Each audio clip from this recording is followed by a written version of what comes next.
I just want to say first that the witnesses filled out a truth and testimony form regarding any motivation to impugn your character before this committee is not well served, in my judgment.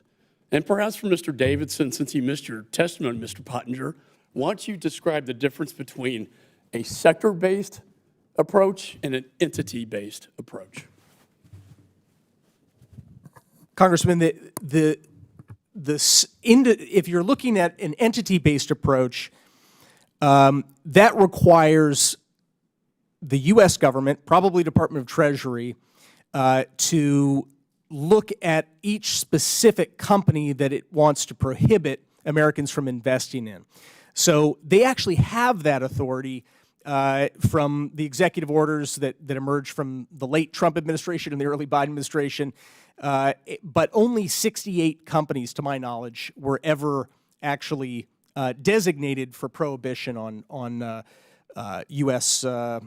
Investment into Chinese military-affiliated companies. So a sector approach, the idea is you don't have a barn full of analysts, God bless them, over at Treasury. They're often having to divide different problem sets as well. I mean, I've been over there when I was in office. If North Korea's testing a nuke or a missile, that team has to really shift to start targeting North Korean entities. And by the way, Iran's creating problems. Russia's now launched the biggest war in Europe since World War II.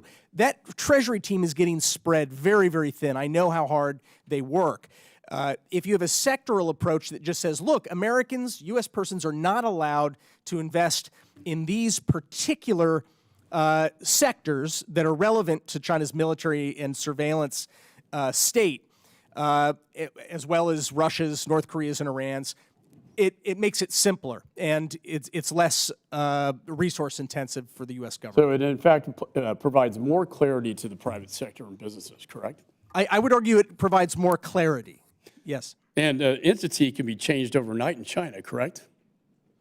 Sure. And so a sector-based approach would get around that. One of the things I mentioned earlier is that China has systematically shut down the research enterprise in China so that it's harder for foreign companies to acquire real-time information about ownership structures, supply chain flows, and the like. Those companies are being systematically rolled up and dismantled or co-opted to serve and align themselves with the Chinese Communist Party's. Will the gentleman yield for a question? And I'm not finished yet. We attempted to sanction under Treasury Hickson, which is a state surveillance company on the Uyghur Muslims. And guess what the Treasury Department said? In a letter to me and the ranking member, can't be done. So I guess it depends on who's at the Treasury Department. But yes, I will yield. Is the gentleman's contention then that that OFAC and the current sanctions regime is inadequate to the task of preventing sanctions evasion? I think the question is what's most effective. And I think the sector-based approach is going to be a more effective way to capture capital flow investment into these 5 sectors that we know are responsible for the buildup of the PLA and their war machine. An entity-based approach can be manipulated by the CCP, as the former Deputy National Security Advisor to President Trump has just told this committee and testified to. I'm not saying that sanctions aren't an effective tool. In fact, Mr. Barr and I have had many discussions trying to come to some sort of rational, conclusion to this, but it has to be in good faith. And I think, you could take the best of both, perhaps, and that's precisely what we're working on. Hopefully we'll wind up with good amendments. I yield back. All I really care about, sir, is we got to stop selling China the technology.